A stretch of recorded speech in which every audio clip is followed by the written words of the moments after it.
Okay, we're going to add on some of the homework that you've been asked to do over time here, and we're going to use that information really as your foundation before we start connecting with our clients from a prospecting standpoint. All right, let's talk about where we are now. We walked a mile in their shoes, and we can see that understanding that emotional part of it is critical to folks who are time crunched. So we walked a mile in their shoes. We understand what they might be up against. We looked at what sets the world-class performers apart because we want to be incorporating that into our world. We looked at our game film so we know what our tendencies are and our communication needs.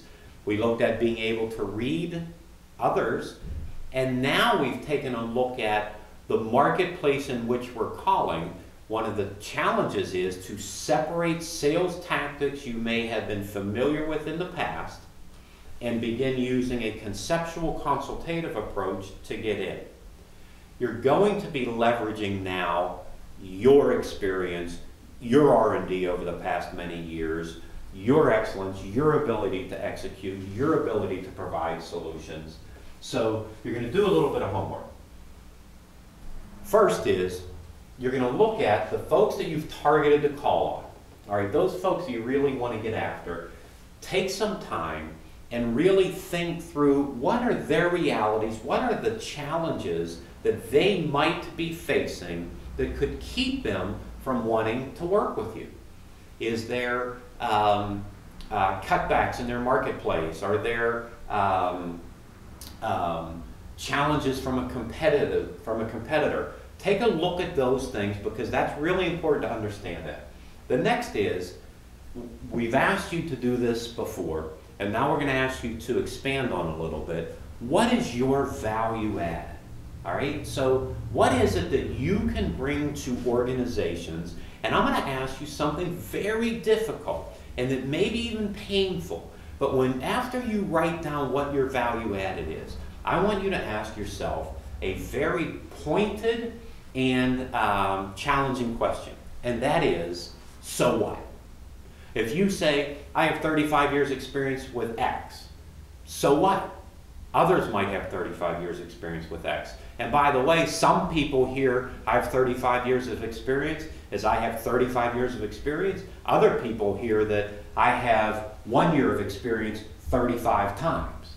So ask yourself, so what? And the reason why we have to really dig down is that you have value that you can bring to these organizations that is way beyond the surface. So we have to dig into what our value added is. Ask yourself, so what?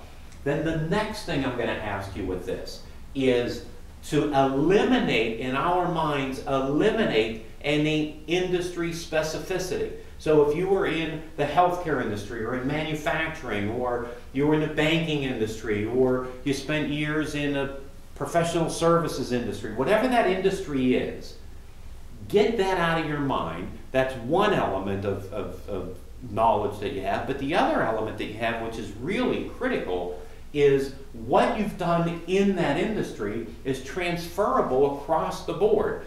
You know, in 17 years from a consulting standpoint, we have seen how that works, is that what you're able to do in a manufacturing setting, some of those concepts apply to any setting. Now, certainly there are things specific to that, and that's where your background comes in. And if you don't have that background, that's where you can reach out into the EX3 Matters Network to get someone who has that background.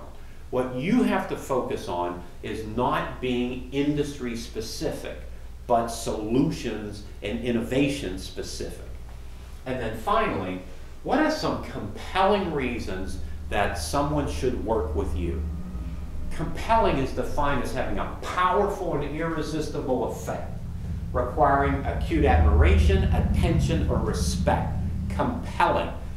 Look that word up. Let me tell you again. Having a powerful and irresistible effect, requiring acute admiration, attention, and respect.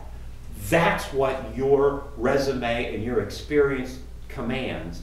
And we want to be able to understand that in our own head and market that when we're in front of opportunities. So what I'm going to ask you to do now is think about your targeted market, Write down some of their market realities. Second, think what your value added is, what you have conceived it to be, and then ask yourself, so what?